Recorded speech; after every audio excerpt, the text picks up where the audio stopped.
ሰላም ጤና ይስጥልኝ አድማጭ ተመልካቾቻችን የጽናት ሚዲያ ቤተሰቦች እንደምን ቆያችሁ እንደምን አረፈዳችሁ እኔ ሰላም ነኝ አሁን መደበኛ ፕሮግራማችን ጀምረናል የጽናት ሚዲያ አድማጭ ተመልካቾቻችን እንግዲህ እንደተለመደው ፕሮግራማችን ጀምረን እስክናጠናቀቅ አብራችሁን እንድትቆዩ በታላቅ አክብሮት እንጠይቃለን ዛሬ አብይ ፕሮግራማችን በዋናነት አዲስ አበባ ላይ ያተኩራል አዲስ አበባ ላይ ከዚህ በኋላ በጣም በትኩረት የምንሰራበት ጉዳይ እንደሆነ ልታሰምሩበት ይገባል አዲስ አበባ ከየትኛውም ጊዜ በላይ በጣም አዳዲስ ጉዳዮች እየተሰሙ ነው ሙሉ ለሙሉ የአዲስ አበባን ህዝብ አሁን ካለው ሁኔታ በይፋ ማወጅ ነው የሚቀራቸው ያንን ለማወጅና አጠቃላይ የቀበሌ መዋቅርም የአደረጃጀት መዋቅርም የክፍለ ከተማ መዋቅርም ሊቀየር እየታሰበ እንደሆነ እየተሰማ ነው ያለው በዚህ ጉዳይ ላይ ጥናት እየተደረገና ምክክር እየተደረገ ነው ከአደረጃጀት ጀምሮ የአዲስ አበባ ፖለቲካ ወደ ኦሮሚያ እንዲጠቃለል እንግዲህ የጋራ ስምምነት ላይ ይዘዋል በኦዴት ኦሮሞማ በኩል ስለዚህ በጣም ትኩረት አድርገን እዚህ ላይ የምንሰራ ይሆናል የጽናት ሚዲያ ቤተሰብ ከዛ በፊት አንዳንድ መረጃዎች የምጠቁማችሁ በተለይ አብይ አህመድ ወደ ተባበሩት ኤሚሬትስ አቅንቷል የድሮን ተተኳሹንም ገንዘቡንም የሚሰጠው እና በሀገር ውስጥ የእርስ በርስ ጦርነት ላይ ከፍተኛ ሚና እየተጫወተች ያለችው የተባበሩት ኤሚሬትስ በአሁኑ ሰዓት የአብይ በጣም ወዳጅ ነች ስለዚህ እንግዲህ ሰሞኑን በመካከለኛው ምስራቅ የተነሳውን ጦርነት ተንተርሶ የተባበሩት ኤሚሬትስ ያው በኢራን ድሮንና ሚሳኤል መመታቷ የሚታወቅ ነው አብይ አህመድ ለቅሶ ለመድረስ ሄዷል ለቅሶ ሊደርስ በመሄዱ ደግሞ ጥይት የማይፈራ ሚሳኤል የማይፈራ ጀግና ብለው ኦህዴዶች እያሞገሱት ይገኛል በጣም የሚያስቅ ነው የኦህዴድ ፖለቲካ መቼም አስገራሚ ነው ለማንኛውም አብይ አህመድ ወደዛ ሲሄድ ይሄ የሚመሰገነው መሪ ኢትዮጵያ ውስጥ የጋሞ ህዝብ በመሬት ናዳ ከመቶ ሰው በላይ ሞተዋል በዚህ ጉዳይ ላይ ምንም አይነት የፌስቡክ ላይ እንኳን ሀዘኑን አልገለጸም ሄዶም አልጠየቃቸውም ይልቅስ ከጋሞ ህዝብ ይልቅ ዱባይ ነው አብይ ያቀን ነው ምክንያቱም አገር ቤት ውስጥ ያለው ህዝብ ቢሞትም ምንድነው የሚለው ሞት ብርቃችሁ ነው እንዴ ነው የሚለው ብትሞቱስ ነው የሚለው ሰው ተገደለ ሲባል ምን ችግር አለ ችግኝ እንተክልበታለን ነው የሚለው አብይ አህመድ እና ጋሞ እኮ ሞተ ሲባል ይሙታ ምን ችግር አለው ሞት ብርቁ ነው እንዴ ብሎ አብይ እንደለመደው ጋሞን ዘሎ በጣም ርቆት ከቤተ መንግስት ጋሞ ዱባይ ነው ሄደው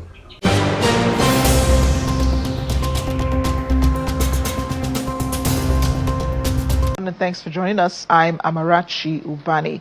The death toll from the floods and landslides triggered by heavy rains in Ethiopia has risen to at least 64. The disaster happened in the Gamo zone of the southern part of the country. Authorities say most people died in highland areas where saturated slopes gave way after days of intense rain. They're urging people who live in vulnerable areas to take precautions. Tasigido tae tasigido tae ane nati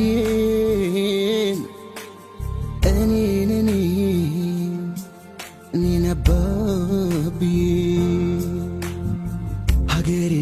ታደች ጭንቁ ብዙ ብሻል ረጋ ሰከን ሳቴ ስቃይ በስቶ ብሻል ህዝብሽ በጦርነት በአደጋ ረግፏል እናት አባታቶ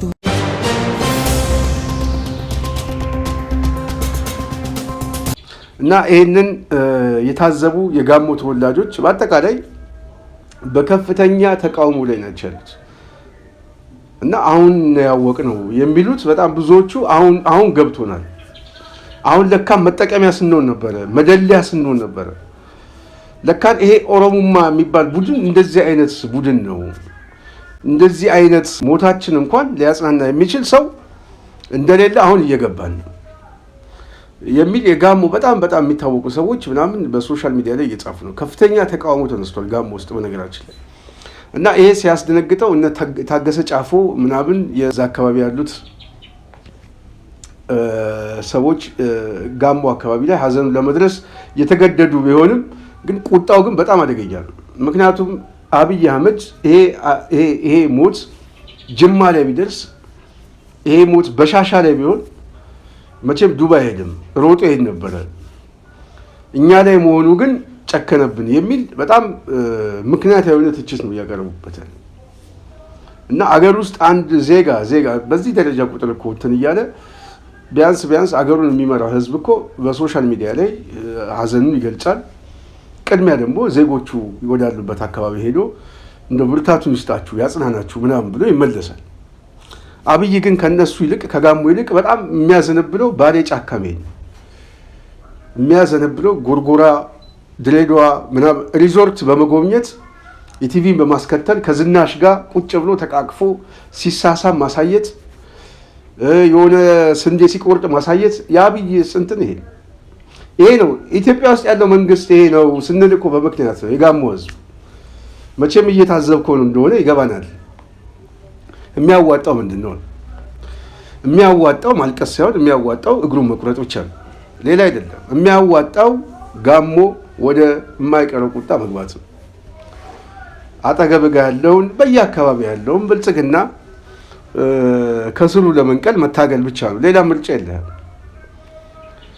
ስለዚህ የጋሞ ህዝብ እየተረዳው እየመጣ ይመስለኛል። እኔ ሶሻል ሚዲያ ላይ የሚጽፉ ልሂቃኖችን እያየሁ ነው። በስፋት ተቆጥተዋል።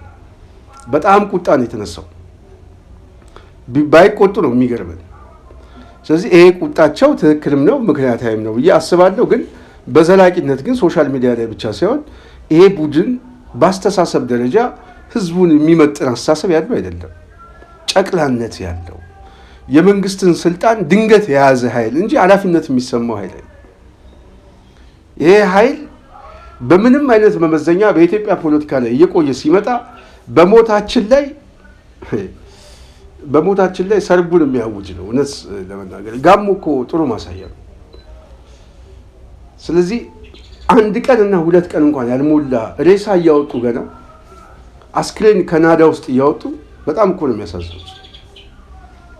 እነዚህም ወገኖች እግዚአብሔር ያጽናችሁ፣ አሳዝኖናል። ትራምፕ እኮ በጦርነቱ 3 ሰዎች ምናምን አንድ 5 ሰው ሞቶ እኮ የአሜሪካ ፕሬዚዳንት አስክሬናቸውን ተቀብሎ እኮ ሰላም ተሰጥቶ ልዩነታችን እኮ በጣም እኮ የሚገርም ነው። እንደ ሰው የሚቆጠሩ ሰዎች አሉ እና በአብይ አህመድ ቅድሚያ የሚሰጣቸው ሰዎች አሉ። ሁለተኛ ሶስተኛ ዜጋዎች ደግሞ አሉ። ሞታቸው ብርቅ ያልሆነ ቢሞቱ ምንም ችግር የለም እና ይህንን መጋፈጥ የግድ ያስፈልጋል ብለን እናስባለን። ከዚሁ ጋር በተያያዘ ፋኖ በአሸባሪነት ተፈርጇል እያሉ አንዳንድ ሰዎች በስፋት እያራገቡ ነው። ይህ ትክክል አይደለም፣ ግን ምልክቱ ግን በጣም የሚያስፈራ ነው። ምልክቱ ግን ጥሩ አዝማሚያ የሚታይ አይደለም። ምክንያቱም እንግዲህ ሰለሞን ቦጋለ ነው። ሰለሞን ቦጋለ ይታወቃል። በተለይ ሶሻል ሚዲያ ላይ በዚህ ከጦርነቱ ጋር በተያያዘ ከህልውና ጦርነት ጋር ብዙ ቅስቀሳ አድርጋል በሚል እንግዲህ ዲፖርት መደረጉ ራሱ ተናግሯል። 2 ወርም ታስሮ እንደነበረ ገልጿል። እንግዲህ አሁን ይህ ሰው ወደ ኢትዮጵያ ተመልሷል። ግን ሌሎችም በጣም ቁጥራቸው ብዙ የሆነ እስከ 400 የሚጠጉ ሰዎች ዲፖርት እንደሚደረጉ እየተነገረ ነው ያለው። ከዚህ በፊት በነበረው ጦርነት ጋር እንግዲህ ተሳታፊ ያልሆነ እኔ በዲያስፖራ ደረጃ ያለ አይመስለኝም።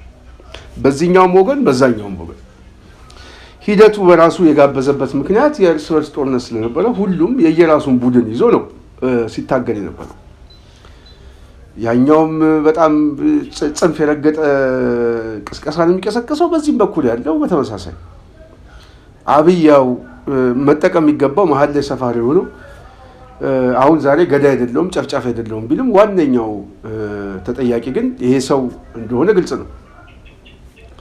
ስለዚህ ፋኖ በሽብር መፈረጅ ሳይሆን ከዚህ በፊት በነበረው ጦርነት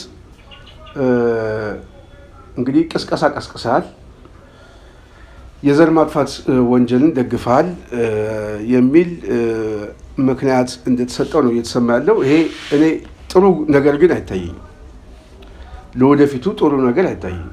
ምልክቶች ሊሆኑ ይችላሉ። ለማንኛውም እንደዚህ አይነት ጉዳይ ሲመጣ በማንኛውም ጉዳይ ላይ በጋራ መቆምና ጉዳዩን ማውገዝ ተገቢ ነው ብዬ አስባለሁ።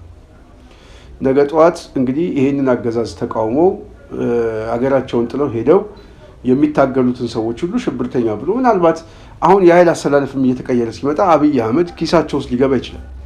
ስለዚህ ቀጠናው ላይ ሽብርተኝነትን ከመከላከል አኳያ አሁን እየተፈጠረባቸው ያለው ውጥረት ስላለ ይሄን ሰው እንጠቀምበት እንኳን ቢሉ እንደ ቅድመ ሁኔታ ደግሞ ፋኖን ፈርጁልኝ ብሎ ሊያመጣ ስለሚችል ማለት ነው። ምንም ጥያቄ የለውም። ስለዚህ የትግሉ ሁኔታ መልኩን እየቀየረ የሚሄድበት እድል በጣም ሰፊ ነው። ስለዚህ በጋራ መቆም፣ በጋራ የሚመጣውን ጉዳይ መከላከል የግድ ያስፈልጋል ብለን እናስባለን። ወደ ዋና አጀንዳችን ስንገባ የጽናት ሚዲያ ቤተሰብ የአዲስ አበባ ጉዳይ አሁንም አጨቃጫቂ ውጥረት የሚፈጥር ከፍተኛ የሆነ ችግሮችም እየተሰማ ነው። በአዲስ አበባ ውስጥ አሁን እየተፈጸመ ያለው አንዳንድ ሰነዶች እየተዘጋጁ ነው። እነዚህ ጥናቶች በዋናነት ኦሮሞ የሀገሩ ባለቤት መሆን አለበት። ስለዚህ የ10 ሀገሮችን ተሞክሮ በመውሰድ ዋና ከተማዋ አዲስ አበባ ላይ በማንኛውም ጉዳይ ላይ ከፖለቲካ አስተዳደር ጀምሮ ኢኮኖሚካሊ፣ ማህበራዊ የመጀመሪያ ፕራዮሪቲ ኦሮሞ አንደኛ ዜጋ ሆኖ መቀመጥ አለበት። በመንግስት መዋቅር ውስጥ የስራ ቅጥር ሲደረግ ኦሮሞ የመጀመሪያ ቦታ የሚያዝለት ኦሮሞ ነው ያለ ውድድር። እንደዚሁም በከተማው ላይ ያለ የማንኛውም የቢዝነስ ተኮር የኮንስትራክሽን ስራዎች ምናምን ኦሮሞ ተጠቃሚ መሆን አለበት። ግብር ኦሮሞ ሊቀነስለት ይገባል። የሌላ አካባቢ ሰዎች በከተማው ላይ የመምረጥ መብት የላቸውም። ኦሮሞ ቅድሚያ ሊሰጥ ይገባል። ኦሮሞ አንደኛ ነው። ኦሮሞ አዲስ አበባ የኦሮሞ ነው። ሌላው ሁሉ መጤ ነው፣ ሰፋሪ ነው። ስለዚህ ይሄ በህግ ደረጃ፣ ይሄ በፖሊሲ ደረጃ፣ ይሄ በፖለቲካ ጽንሰ ሀሳብ ደረጃ የጋራ ስምምነት ይሁን እየተባለ ነው። አሁን የፖለቲካ ስልጣን ይዞ ኦሮሞ አንደኛ መሆን አለበት እያለ ነው። መሀል አዲስ አበባ ላይ የተወለደው ሰው ኦሮሞ አንደኛ ይሆን አለበት ሲባል አዲስ አበባ ላይ ያለው የተወለደው መጤ ነው እየተባለ ነው። ተወላጁ መጤ ነው ሲባል ቤተሰቡ መጤ ነው ማለት ነው። ስለዚህ ነዋሪው መጤ ነው ሲል ኦሮሞ ባለቤት ነው ሲል ኦሮሞ ባለቤቱ መች ነው ሲል የቱለማ ኦሮሞ ይላል። የቱለማ ገዳ እና ይሄን የሚለው ምንድነው? የቱለማ ጎሳ የአብቹ ጎሳ ብሎ ጎሳ ነው ይጠራል። እና ይሄ ፖለቲካ ይሄ የጎሳ ፖለቲካ ከ100 ዓመት ወደዚህ ያለው የ100 ዓመት ታሪክ ጠቅሶ ነው ኦሮሞ መሬቱ ነው መሬቱ ከኦሮሞ ከቋንቋው ጋር የተያያዘ ነው የሚል ድምዳሜ ሰጥቷል። ይሄ ፖለቲካዊ ድምዳሜ ነው። በነገራችን ላይ አሁን ጥያቄው የከተማው ነዋሪና ተወላጁ እዛ ያለው ይህንን ጥያቄውን በጥያቄ ያከስመዋል ወይንስ አያከስመውም? የኦሮሞ ጥያቄ የባለቤትነት ጥያቄ ከሆነ የአማራው ጥያቄ የምን ጥያቄ ሊሆን? ኦሮሞ የታሪክ ጥያቄ ሲያመጣ አማራው የታሪክ ጥያቄ ያመጣል። የአማራ የታሪክ ጥያቄ ስንመጣ በተለይ በ13ኛው ክፍለ ዘመን ጀምሮ የአፄ ዳዊት ከተማ እንደሆነ በረራ ዋና መቀመጫቸው አዲስ አበባ የምትገለጸው ቦታ ነች። ይሄ በታሪክ ድርሳን በጥናትና ምርምር የተቀመጠ መጽሐፍት ነው። ይሄ በሀገር ውስጥ ብቻ ሳይሆን በውጭ ጸሐፍትም የተጻፈ በማስረጃ የተቀመጠ ታንጀብል የሆኑ ማስረጃዎች ያሉት ነው። ዋሻ ሚካኤል ያለውን ማየት ይቻላል። በአዲስ አበባ ውስጥ ያሉ ጥንታዊ ቅርሶችን ማየት ይቻላል። በአዲስ አበባ ውስጥ የተመዘገቡ ጥንታዊ የታሪክ ምርምሮችን መጥቀስ ይቻላል። እሱ ብቻ ሳይሆን ለኦሮሞ ፖለቲካ የሚቀርቡ ሰዎችም ራሱ ሊትሬቸር የጻፉ ሰዎች፣ ያዘጋጁ ሰዎች፣ ጥናትና ምርምር ያደረጉ ሰዎች የኦሮሞ የተስፋፊነት ፖለቲካ በስፋት የጠቀሱ ናቸው፣ እነ ፕሮፌሰር ኃይሌ ላሬቦን ጨምሮ። ስለዚህ ኦሮሞ በተስፋፊ ነት በተለይ ከ15ኛው ክፍለ ዘመን ከግራኝ ጦርነት ጋር በተያያዘ ሰፊና ለም መሬቶችን እየተቆጣጠረ እንደመጣ የታሪክ መዝገቦች ሲያስቀምጡ የበረራ ግን ከ13ኛው ክፍለ ዘመን ጀምሮ የአጼ ዳዊት ከተማ አጼ ዘርዓ ያዕቆብም እንደዚሁም እስከ አጼ ልብነ ድንግል ድረስ ግራኝ ጋር እስከ ተዋጉበት ሰዓት ከተማዋ የማን እንደሆነች ወይም ደግሞ በእነማን የትኛው ነገስታት ሲያሳድሩት እንደነበረ ግልጽ ነው። እንደውም የአማራ ነገስታቶች ሲያሳድሩት ነበር። ራሳቸውን አማራ ብለው ባይመጡም የኢትዮጵያ ገዢዎችና ንጉሶች ናቸው፣ የኢትዮጵያ ነገስታት ናቸው። ስለዚህ በዋናነት በእነዚህ ቀደምት ታሪካዊ ስልጣኔ ላይ የነበሩ ስርዓቶች ሲያስተዳድሩት የነበረ ከተማ ነው። ስለዚህ አዲስ አበባ የኔ ነው የሚለው ኦሮሞ በታሪክ ደረጃ ከሄድነው የታሪክ ማስረጃውን ያፈርስበታል። በህግ ደረጃ ከሄድነው የህግ ክርክር አያዋጣም። አሁን ባለው ህገ መንግስት አዲስ አበባ የኦሮሞ ነች አይደለም። አሁን እነሱም እንኳን በተቀበለናል በሚሉት ህገ መንግስት በአዲስ አበባ ዙሪያ ላይ አለ ማለት አዲስ አበባ የኦሮሞ ነው ማለት አይደለም። በአዲስ አበባ ዙሪያ ደግሞ ኦሮሞ የሚኖረው የአዲስ አበባ ጎረቤት ሆኖ ነው፣ የአዲስ አበባ ገጠር ቀበሌ ሆኖ ነው ያለው እንጂ የአዲስ አበባ ባለቤት አይደለም። እምብርቴ ነች የሚለው አይሰራም። እምብርቱ ውስጥ ያለችው አዲስ አበባ ገጠርም አለው። አዲስ አበባ ከተማ ብቻ አይደለም። ስለዚህ ሱሉልታ ስንሄድ የአዲስ አበባ ገጠሮች ናቸው፣ ምንም ጥያቄ የለውም። የለቀምት ገጠር ከተማ አለው። የባህር ዳር ዙሪያ ገጠር ቀበሌዎች አሉት። መቀሌ አካባቢ ገጠር ከተሞች አሉት። ብሔርም አለ። በአዲስ አበባ ዙሪያ ደግሞ ኦሮሞ አለ ማለት አዲስ አበባ የኦሮሞ ነች ማለትም አይደለም። ስለዚህ አዲስ አበባ የማን ነች ነው ጥያቄው። አዲስ አበባ የሁሉም ዜጋ ነች የሚለው ሊያስማማቸው አልቻለም። ከዚህ በፊት እኛ ምን ብለን አስቀምጠናል? በአዲስ አበባ ጉዳይ ላይ የጽናት ሚዲያ ቤተሰብ በተለያየ ጊዜ ምናልባት ቀድሞ የተናገረ ሊቅ ያለ አይመስለኝ። በአዲስ አበባ ጉዳይ ላይ ቀድሞ የተናገረ ሰው ካለ ማስረጃ ሊያመጣ ይችላል። አዲስ አበባን የሚፈልጉት በውጤት ደረጃ አዲስ አበባን አፍርሰው የራሳቸው የሆነ ከተማን ለመመስረት ነው። ከዛ በኋላ በሂደት ግን የጨፌ አካል አድርገው ለማወጅ ነው። አዲስ አበባን ሙሉ ለሙሉ የኦሮሚያ አካል ለማድረግ ነው። ስለዚህ አዲስ አበባ ይሄ ኮሪደር ልማት ምናምን የወንዝ ጋር ምናምን የሚባለው አሁን ገባህ ወይ ነው? አሁን ገብቷቸዋል ወይ? እኔ ካገኘ ነው ከዚህ በፊት የተናገርነው ምስክር ባመጣው ደስ ይለኛል። በጣም ትላልቅ መሬት አብዛኞቹ ተሰጥቷቸዋል፣ ኮንዶሚኒየም ተሰጥቷቸዋል። እና ለአዲስ አበባ ልጅ ያላቸው ንቀት የሚያሳይ ነው። የአዲስ አበባ ልጅ ከዚህ የተለየ ፍላጎት የለውም፣ መዘናጋት የለበት። ለዚህ ነው የአዲስ አበባን ወጣት በአንድ ማዕቀፍ ውስጥ አልተሰበሰበም በሚል ከንቲባ አዳነች በጉርሻ ታከለ ኡማም በዛ መልኩ የሚጫወቱበት። ለዛ ነው የአዲስ አበባን ማንነት የለውም። የአዲስ አበባ ልጅ እኮ በጣም የነቃ የደራጀ ሀሳብ ያለው አገሪቷን እኮ ማሳደር እኮ የሚችል ትልቅ ፖቴንሻል ያለው ወጣት አዲስ አበባ ውስጥ ነው። እነዚህን ወጣቶች የሚጠቀሙባቸው ከእለት ተዕለት የራሳቸው የግል ፍላጎታቸው ውጪ ሌላ ቪዥን የሌላቸው ወጣቶች ናቸው ብሎ ስለሚገመግሟቸው እዚህ ጋር የተጎዱ ሰዎች ጉዳታቸውን መጥተው ሚዲያ ላይ በማልቀሳቸው ይታሰራሉ። የተጎዱ ሰዎች ደግሞ ድምጽ የሚሆኑ ሰዎችም እንደዚሁ ይታሰራሉ። ይሄ ነው አሁን ኢትዮጵያ ውስጥ ያለው ስርዓት ምን ነው? ይሄ እኔ ሽመልስ መነሳት አይደለም የሚያሳስበኝ። እዛ አካባቢ ላይ ሽመልስ ቢነሳ ሽመልስ ተክቶ ቁጥር 2 ነው የሚመጣው። መዋቅራዊ የተደራጀ ነው። የግለሰብ ጉዳይ አለ እኮ ታከለም እኮ ተነስቶ እኮ ከአዲስ አበባ እኮ አዳነች ነው የመጡት። ምን ተቀየረ? ኦህዴድ ኢትዮጵያና ኢትዮጵያዊነትን የማስጨነቅና የመበተን የፕሮጀክት አካል ስለሆነ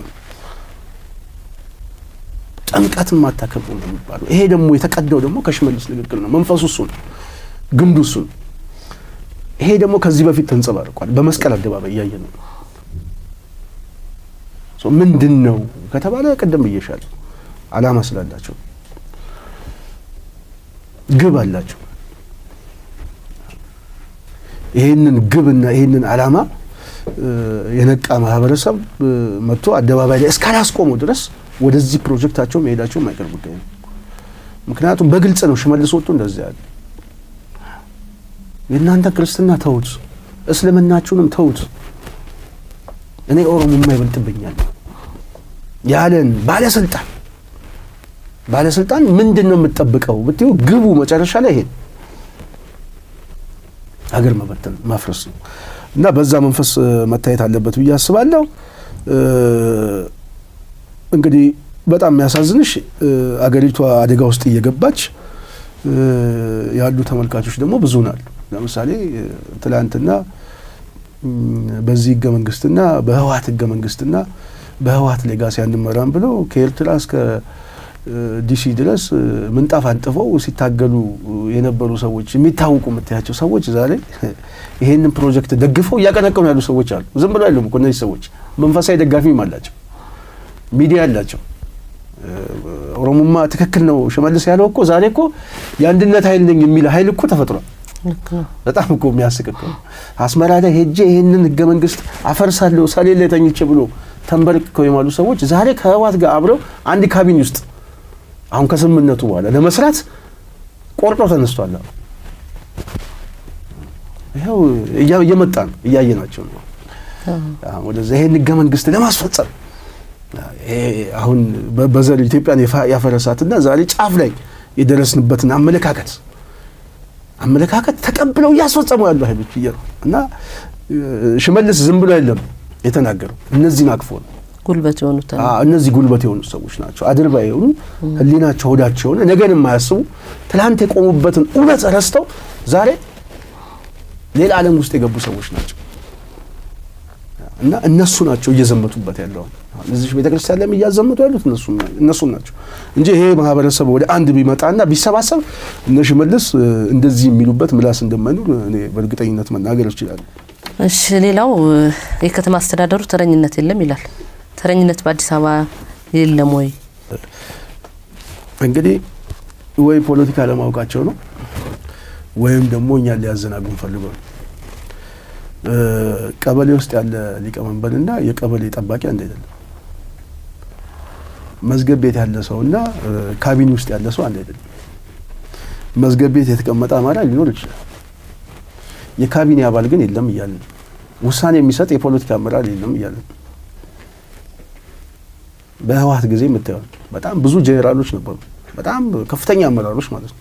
ግን ማጆሪቲ 80% የሚሆነው ወታደራዊ ሳይንስን በደንብ የሚያውቀውና ፖለቲካዊ ውሳኔ የሚሰጥ ሊያዋጋ የሚችል ኃይል ያለው የቲፒኤልኤፍ ኃይሎች ነበሩ አርሚ ውስጥ ነው። እሺ፣ ከዚህ በፊት ሌላስ የለም ወይ ካልሽ አለ። ግን ምን እንደነበረ ከተባለ ትምህርትና ስልጠና፣ ስቶር ኪፐር ምናምን እንደዚህ አይነት አስተዳደራዊ እንቅስቃሴ ውስጥ የነበሩ ሰዎች ነበሩ። እነሱም ጄኔራል ተብለው ግን የፖለቲካ አቅም የላቸው። አዲስ አበባ ውስጥም ልክ እንደዛ ማለት ነው። የፖለቲካውን አቅም ያለው የመወሰን አቅም ያለው ፈላጭ ቆራጩ አሁን ኦህዴድ ነው እንጂ ተላላኪ ከሌላም አካባቢ ሰዎች የሉ ማለት ነው አሉ፣ ግን አቅም የላቸውም። ለዚህ ነው ተረኝነት አለ የሚባለው፣ የፖለቲካ አመራሩን የያዘው ኃይል ስላለ ነው። ይሄ ደግሞ ተጨባጭ ነው። በ10ም ክፍለ ከተማ ሄደሽ መፈተሽ ይችላልሽ። 10ም ክፍለ ከተማ የስራ አስፈጻሚ አመራሮችን ማየት ይችላል። 10ም ክፍለ ከተማ ላይ ሄደሽ የፖሊስ መምሪያ ማዘዣ ጣቢያዎችን ያቸው። ይሄ ተጨባጭ ፋክት ነው ማለት ነው። ስለዚህ በከተማ ውስጥ በጸጥታውም ቢሆን በአስተዳደሩ ውስጥ ያለውን እንቅስቃሴ በሙሉ የተረኝነት መንፈስ አለ። ይሄ ተጨባጭ አቅ ይሄ ደግሞ ፖለቲካው ያመጣው ነው። ይሄ ከአዲስ አበባ የኛ ናት። ስለዚህ አዲስ አበባን መያዝ ያለብን ይሄ ሰሞኑን ስናወራበት የነበረው ከባንዲራ መስቀል ጋር አብሮ ምናምን የተያዘው ፕሮጀክት አንዱ አካል በአዲስ አበባ ውስጥ ያለውን ሲቪል ሰርቫንቱን አሁን ሪፎርም ተደርጓል። ከኦሮሚያ ክልል እየመጣ ነው። ቤት ይሰጣል፣ ኮንዶሚኒየም መሬት ይሰጣል፣ ስራ ይቀጠራል። ቀስ እያሉ የማስወጣት ጉዳይ ነው እየተያዘ ያለው። ይሄንን ፕሮጀክት የለም ብለው የሚከራከሩ ሰዎች እኔ አይደሉም፣ ህዝቡ ይስቅባቸዋል። እኔ እንተይ በግልጽ የሚታይ ህዝቡ ይስቅባቸዋል። ምክንያቱም እኚህ ሰው የሚኖሩት ህዝቡ ውስጥ ከሆነ ማለት ነው። ህዝቡ ውስጥ የሚናገሩት ሰው ህዝቡ ይስቅባቸው። ሌላው እዚህ ላይ ግን ስንቴ አንድ አስተያየት መስጠት ፈልጌ ነበር። አቶ በቀለ በተናገሩት የሲቪል ሰርቫንቱ አማራ በዝቷል። አልበዛም በርግጥ ግን ቢበዛስ ሰው በእውቀቱ እንጂ የብሔር ኮታስ መግባት አለበት ወይ? ለምሳሌ አንድ ምሳሌ ላቅርብላችሁ። ዓለም አቀፍ በሚደረጉ የሩጫ ውድድሮች በብዛት ከኦሮሚያ የመጡ ሰዎች ነው የሚሄዱት። ለምን? በችሎታ እንግዲህ አካባቢ ሊሆን ይችላል ኢንቫይሮንመንቱ ምናምን አላቅም ብቻ ብዙ ጊዜ ተወዳድረው ስለሚያልፉ እነሱ ሄደው ያሸንፋሉ። እዚህ ጋር ኮታ ማለት ነበረብን እንዴ? ኮታስ ቢሆን ወይም ኦሮሞ በዝቷል ሩጫ ላይ ሌላው ብሔር ይግባ ቢባል አሸናፊ እንሆናለን ነው። እዚህ ጋር የሲቪል ሰርቫንቱ ጉዳይ እንደዛው ነው። በችሎታ ካልሆነ አገሪቱን አሁን ማዘግት ውስጥ ነው መንከታት። ልክ እንደ እነሱ እንደሚሉት ከሆነ ለምን ሩጫ ላይ ሲኦሮሞ ሯጮች ይበዛሉ? ሌላው ብሔር መካተት የለበትም እንዴ? ይሄ አያስኬድም። ይሄ በኮታ ምናምን ይሄ ስራ እንትን ሀገሪቱን አዘቅት ውስጥ ይከታታል ማለት ነው። ቀጥል። አቶ በቀለም ቢሆኑ አሁን ከንቲባ አዳነች በካቢናቸው እያስፈጸሙ ያሉት ምንድነው? አዲስ አበባን የኦሮሞማ መንፈስ ለማድረግ የግድ ቅድም እንዳልሽው እዚህ ውስጥ ያለውን አሁን አማራው በስቷል ሲቪል ሰርቫንት ውስጥ ይሄ መስተካከል አለበት ምናምን የሚባለው የችሎታ ጉዳይ አይደለም፣ የብሔር ጉዳይ ነው። እሱ ደግሞ የተያዘው ደግሞ አዲስ አበባ የኛ ናት። ስለዚህ በእኛ ቦታ ላይ እኛን አዲስ አበባ ላይ በርካታ የሆኑ ኦሮሚያ ላይ ብዙ ሰዎች አሉ ገብቶሻል። ስለዚህ አዲስ አበባ ውስጥ መምቶ ስራ የማስቀጠል ጉዳይ ነው። አንድ ክፍለ ከተማ ላይ ወይ አንድ ወረዳ ላይ ሄደሽ አሁን ዝም ብለሽ እንደው ታዘቢና ሰው በጣም እየተስተጓጎለ ነው ያለው። ለምን ከተባለ መግባባት ስላልቻለ መግባባት አልቻለም። መታወቂያ ሰው እኮ አውጥቶ መመለስ አልቻለም። መታወቂያ አሁን መታወቂያ የአንድ ሳምንት ጉዳይ ነው ፕሮሰሱ። በችሎታ አልተመደቡ ችሎታ ጉዳይ አያቆም። ሁለተኛ ነገር የቋንቋ መግባባት ችግር አለ። ሰው አያቆም። የከተሜነት ነገር አለ እሱ አለ። ሁለተኛ ደግሞ የመጣው ይሄ ልጅ የፖለቲካ ምድብ ነው የተመደበው እና ከከተማው ነዋሪ ጋር አብሮ ተስተጋብሮ ሊኖር አልቻለም። የአንድ ሳንቲም ሁለት ግልባጭ ሊሆን አልቻለም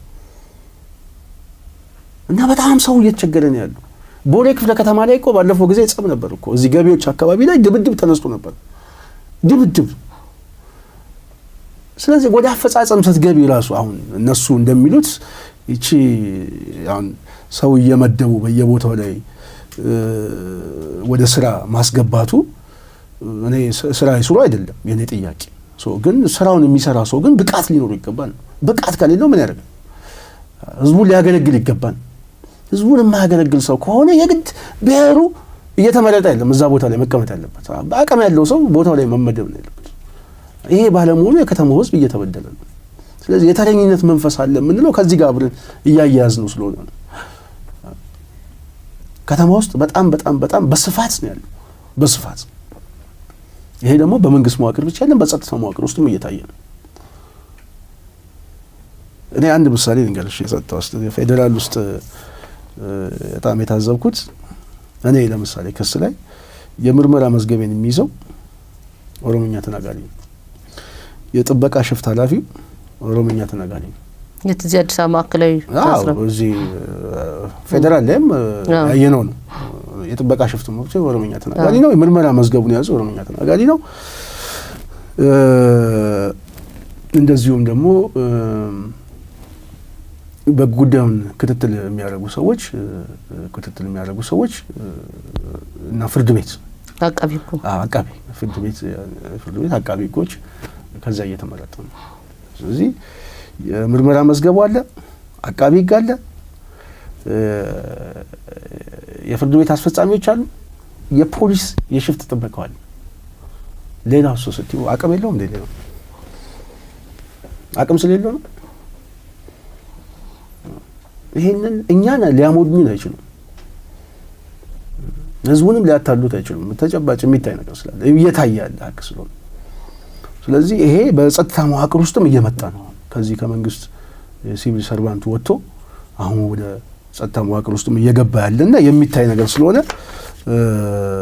ብዙ መናገር አይጠበቅብኝም። ህዝቡ በደንብ ስለሚያውቀው ነው። ሌላ ያነሳሽው ምንድነው የዚህ በከተማ ውስጥ የአዲስ አበባ ከተማ አስተዳደር ትምህርት ቢሮ አንድ ፖሊሲ እያስጠናው ነው ብሏል።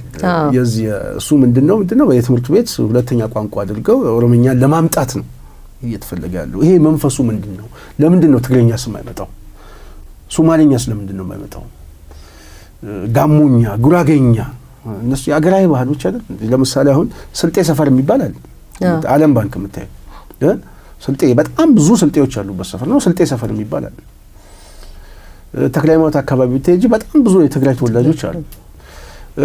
ወደዚህ ወደ አዲሱ ገበያ አካባቢ ምናምን ስቴጅ ደግሞ ጎንደሬ ሰፈር የሚባል አለ። በጣም በስፋት ማለት ነው በስፋት እና በጣም የአማራ ኮሚኒቲ የሚበዛበት የወሎ ቀጨኔም ሸዋዎች የሚበዙበት ሸዋማ በጣም በስፋት አይደለም። እዚህ ሀና ማርያም አካባቢ ብትሄጂ በአብዛኛው ምንድነው ካልሽ ሌላውም እኮ የራሱ ቋንቋ አለ። ምንድነው የተለየ መስፈርት ነው? አዲስ አበባ ውስጥ በጣም ማጆሪቲ ቁጥር ተናጋሪ አለ። ወላጆችና ተማሪዎች የጠየቁት ጥያቄ አለ። የተጠየቀ ጥያቄ ካለስ ወደ አፈጻጸም የተገባበት መንገድ በምንድን ነው የሚለው አልተፈተሸም። እና ያንን ለመጫን የሚደረግ ሙከራዎች አሉ። ይሄ ምንድነው እንድምታው ምንድነው? ከሌላው ከዚህ ከጉራጌኛ ከትግሬኛ የተለየ የሆነው ምንድነው ከተባለ አሁን ከተማውን ይሄ ኦሮሞማ የሆነ የቁቤ ጄኔሬሽን እንፈጥራለን የሚል ቅዠት አለ።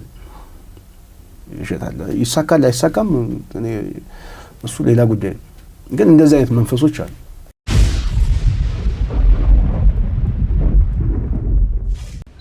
እና ይሄንን እንደምትሰሙት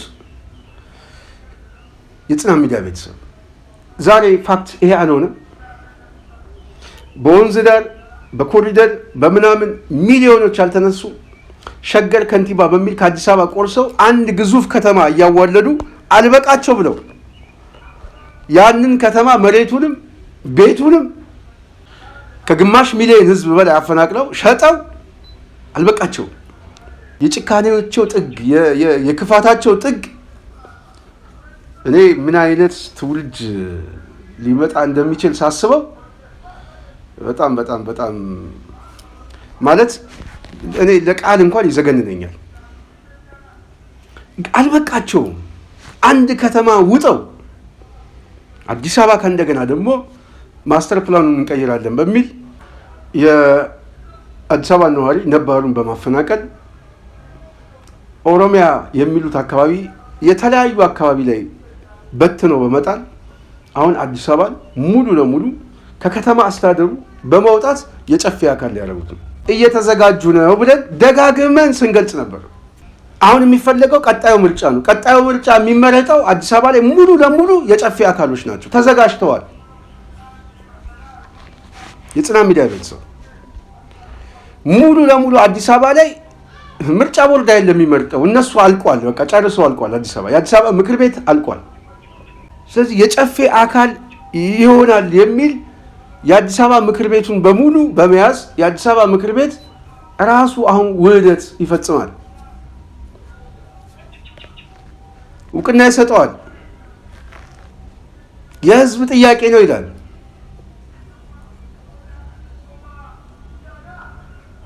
ስለዚህ ፖለቲካሊ እየተበለጠ ነው አዲስ አበባ ላይ። ይህንን እኛ ቀድሞን ነበረ ስንታገል የነበረ፣ ግን በዙሪያችን ግን የሚያታግል ሳይሆን የሚጎትት ነው የገጠመ፣ የሚያግዘን ሳይሆን የሚያላግጥ ነው የገጠመ።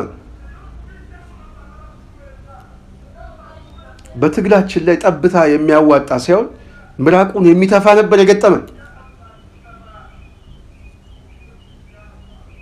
ታስረንም ምስክርም ሆኖ የሚመጣው ራሱ ይሄ አዲስ አበባ ላይ ነዋሪ ነው የምንለው፣ በሌላ በኩል ደግሞ ለኛ ፖለቲካ ይቀርባል የምንለው የፖለቲካ ሊቅ ነበረ ሲያላግጥብን የነበረው።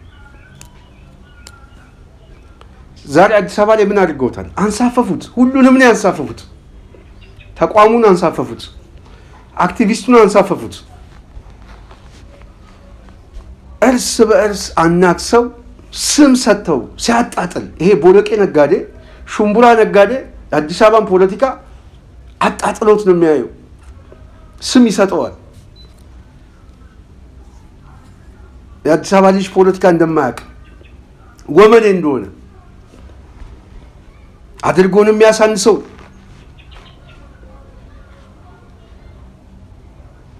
በዚህ ሁኔታ የአዲስ አበባን የሚቆረቆሩትን የአዲስ አበባን ጉዳይ ያገባናል የሚሉትን ሰዎች ሁሉ ከጨዋታው በማስወጣት ዛሬ አንድ ሰው በአዲስ አበባ ጉዳይ ላይ የሚናገር ሰው የለም። ስለዚህ ግላጭ መሬት ላይ ያገኙት።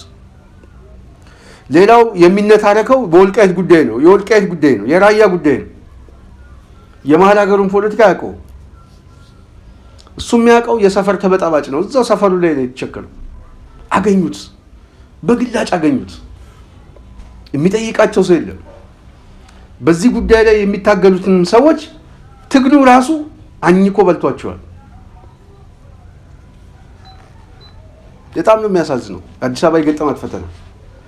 ስለዚህ አዲስ አበባ ላይ ሀቀኞችም ይህንን ጉዳይ ሊመጣ እንደሚችል ቀድሞ የተነበዩ ፐርፌክት የሆነ የፖለቲካ አናሊሲስ ያላቸው በተግባርም የተፈጸመ ይህንን ነበረ ስናስረዳ የነበረው። ይሄ ሊመጣ ይችላል ብለን ነበረ የገመት ነው። ይሄ ነበረ ድንጋጤያቸው። ይሄ ነበረ ስም የማጥፋት ዘመቻ፣ የማጠልሸት ዘመቻ ውስጥ የገቡት። ይሄ ከጀርባ ያለውን መሰሪ አመለካከቱን ስላየ ነው። የጽናት ሚዲያ ቤተሰብ ይሄ ቡድን በኢትዮጵያ ፖለቲካ ላይ እጅግ በጣም ነቀርሳ የሆነ ቡድን። ይሄ የፖለቲካ ሊቅ እኔ በኢትዮጵያ ፖለቲካ ላይ ከፍተኛ የሆነ ጥፋት የሚያጠፋው ይሄ የመጨረሻው ይሄ ቡድን ይጠፋል። መጨረሻ ላይ ይጠፋል። ሲጠፋ ማህበራዊ መሰረቱንም ይዞት ይጠፋል። እኔ ትንቢት ነው የምናገረው ይሄንን ስነግራችሁ ማለት ነው። የትንቢት ያህል ማህበራዊ መሰረቱንም ይዞት የፖለቲካ መሰረቱንም ይዞት ይጠፋል። በዜሮ ነው የሚወጣው፣ በባዶ ነው የሚወጣው እና ከተማው ላይ እያመጣ ያለው ትግሬውንም፣ ኦሮሞውንም፣ ጋሞውንም፣ ሶማሌውንም፣ ጉራጌውንም ሌላውም ወዘተ ባለቤት አይደለም፣ መጤ ነው።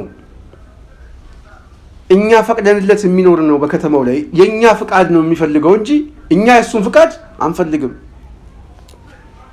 ስለዚህ አንደኛ ባለቤቶች ነን፣ የከተማው ባለቤት ነን። አንደኛ የከተማው ባለቤት በመሆናችን የመምረጥ በዚህ የመሀል ሀገር ፖለቲካ ላይ ከሌላው የተለየ ውክልና ሊኖረን ይገባል።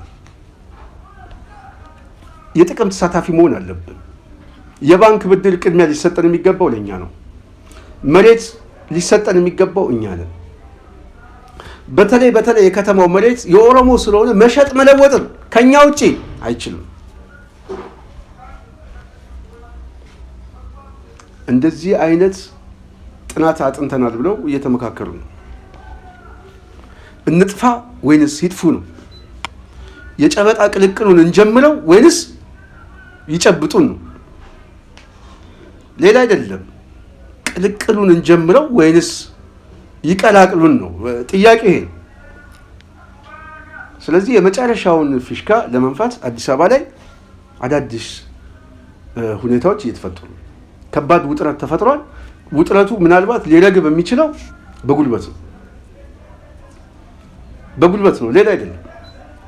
ይህንን ጉልበት በማስተንፈስ ነው። ይህንን ትዕቢት በማስተንፈስ ነው። ለልጅ ልጁ ግን መማሪያ ማስቀመጥ ያስፈልጋል።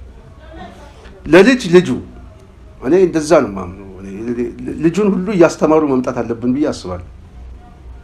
እስከ 7 ትውልድ ድረስ መቆጠር አለበት። 7 ትውልድ ድረስ በዛ ደረጃ ነው መታሰብ ያለበት ማለት ነው። ስለዚህ የአዲስ አበባ ነዋሪ፣ የአዲስ አበባ ተወላጅ በየትኛውም ሁኔታ ላይ የተለያዩ እንቅስቃሴዎች ከዚህ በፊትም በስፋት ሲንቀሳቀስ የነበረ አሁን በተለየ ሁኔታ መንቀሳቀስ የሚጀምርበት ሰዓት ላይ ሆኖ እየተንቀሳቀሰ ይገኛል።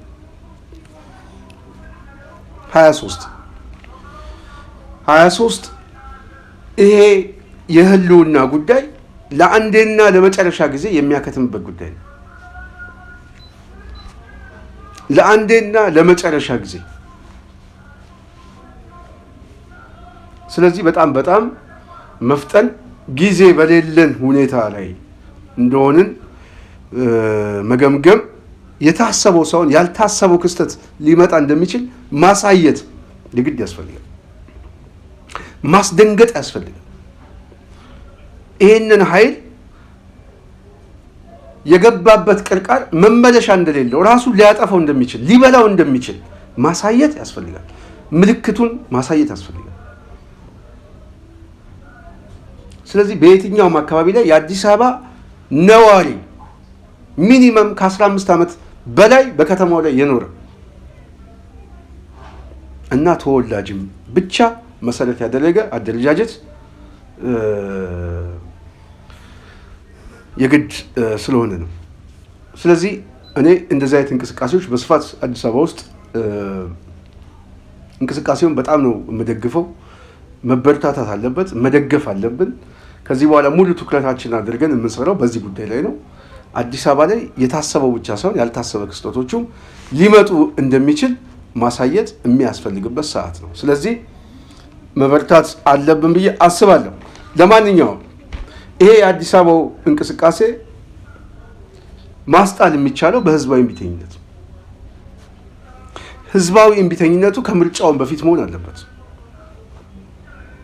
ከምርጫው በፊት መሆን አለበት።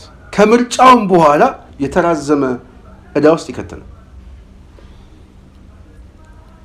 ስለዚህ ምርጫ አድርጎ አብይ በምንም አይነት ሁኔታ አዲስ አበባን የጨፌ አካል የሚያደርግ የጨፌ ምክር ቤት አዲስ አበባ ይመርጥ። ስለዚህ ይህንን በጣም ማስጨነቅ የግድ ያስፈልጋል ብዬ አስባለሁ። ዝርዝር ውስጥ አልገባም።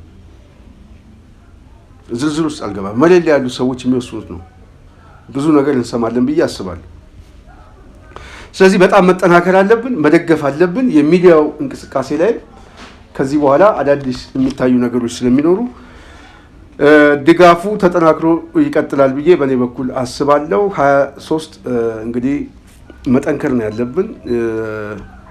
በጣም ተለዋዋጭ ነገሩ እየሰፋ እየመጣ ነው። መፍጠን ብቻ ሌላ ምርጫ የለንም። ከመፍጠን ውጭ ሌላ ምርጫ የለም። ይሄን ለማለት ነው። የጽናት ሚዲያ ቤተሰብ በሚቀጥለው በዝርዝር ጉዳይና ከዚህ ጋር በተያያዘ የተለያዩ ጉዳዮችም ይሰጣሉ ተብሎ ይታሰባል። ብዙ ዝግጅቶች ስላሉ ይህንን ጉዳይ ወደፊት ወደ ሚዲያ እየተከታተልን እናመጣለን። ለዛሬ የነበረን ፕሮግራም ይህን ይመስላል። አዲስ አበባ ይነሳል። አዲስ አበባ የወደቀ የሚመስላቸው ሁሉ ተነስቶ እናሳያቸዋል። ይህንን ስንናገር የቃላችን ያህል እርግጠኞች ሆነን ይህን ለማለት ነው። የጽናት ሚዲያ ቤተሰብ ዛሬ የነበረኝ ፕሮግራም ባጭሩ፣ በሚቀጥለው በሌላ ሀሳብ በሌላ ዝግጅት እስክንገናኝ የዛሬን በዚህ ያበቃለሁ። ሰላም።